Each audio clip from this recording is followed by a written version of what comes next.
매일 아침 하나님과 함께 누리는 하늘의 양식, 오늘 만나. 제 13장.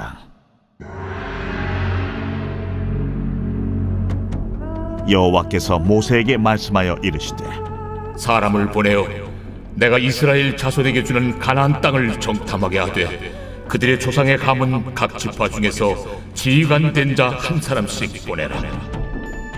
모세가 여호와의 명령을 따라 바란 광야에서 그들을 보냈으니 그들은 다 이스라엘 자손에 수령된 사람이라. 그들의 이름은 이러하니라.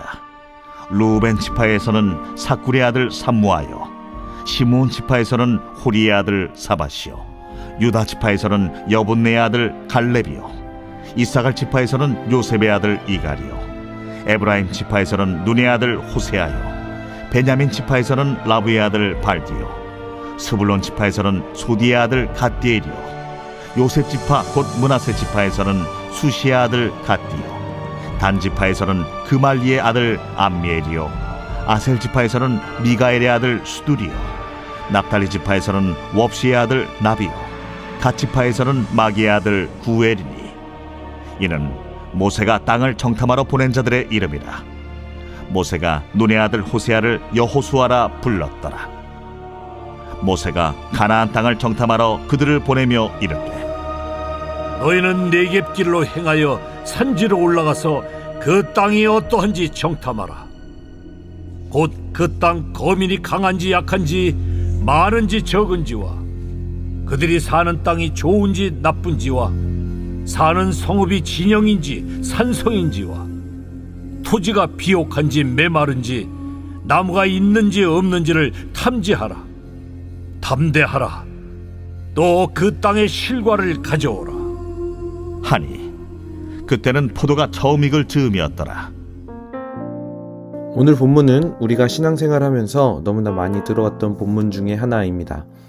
가데스 바네아에 도착한 이스라엘 백성들에게 가나안 땅을 정탐하게 하시죠. 그래서 하나님께서는 각 지파별로 지휘관 한 명씩을 선발하도록 하십니다. 그런데 각 지파에서 선발된 사람들이 누구였냐면 3절에 이렇게 이야기합니다. 모세가 여호와의 명령을 따라 바란 광야에서 그들을 보냈으니 그들은 다 이스라엘 자손의 수령된 사람이라. 말씀에 보면 수령들이라고 이야기하면서 우두머리를 뽑았다고 이야기합니다. 이 말은 전쟁에 능하거나 발 빠른 사람들을 가리키는 것만은 아닙니다.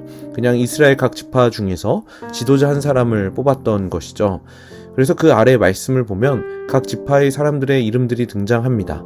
르우벤 지파부터 시작해서 시므온, 유다, 이사갈 계속 설명하면서 특별히 유다 지파에는 갈렙, 에브라임 지파에는 호세아라고 불리는 여호수아가 등장함을 볼 수 있습니다.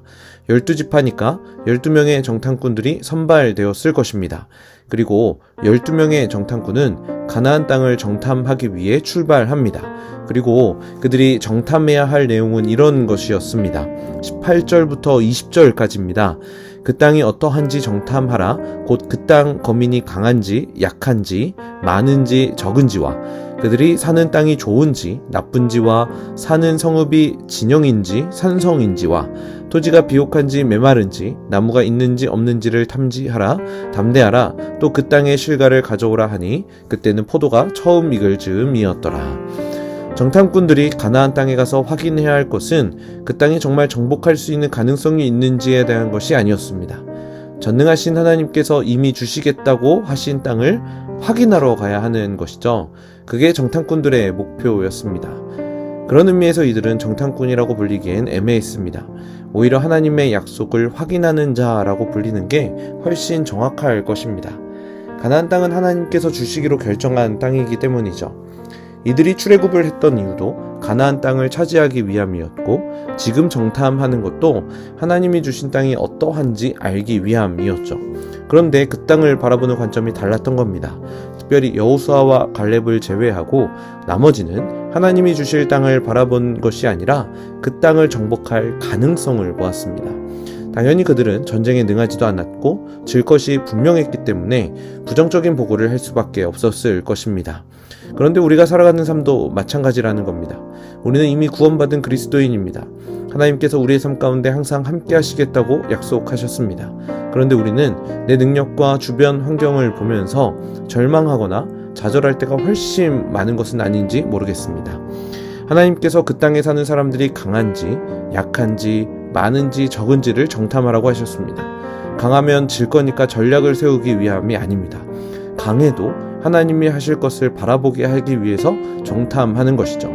하나님이 정복하실 것을 기대하게 하기 위함이었습니다. 그들이 사는 땅이 좋든 나쁘든 이미 그 땅은 이스라엘 백성들의 것이라는 거죠.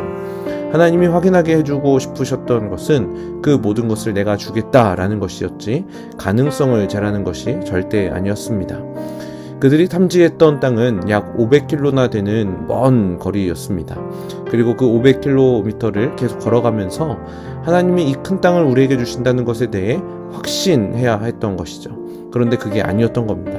주변과 환경을 보니 애초에 겁을 먹어버린 이야기를 우리는 내일 본문을 통해 살펴보게 될 것입니다. 하나님께서는 오늘도 각자의 삶으로 우리를 파송하시며 나와 함께 하시겠다라고 말씀하십니다. 그래서 우리는 겁을 먹고 좌절하고 넘어지는 것이 아니라 나의 삶에 여전히 함께 하시는 하나님과 동행하면 되는 겁니다.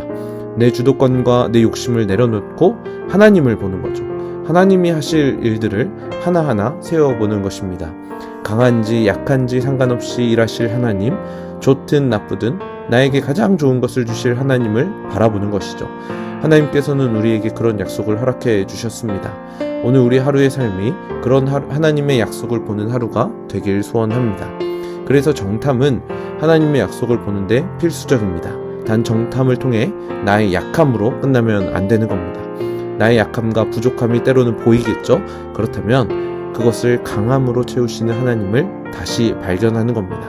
그렇다면 우리의 삶의 가나안은 정복되고 말 것입니다. 오늘 하루 그렇게 하나님과 동행하면서 우리 인생의 가나안을 하나님과 동행하며 차지할 수 있는 성남 제1의 모든 성도님들 되시길 주님의 이름으로 간절히 축복합니다.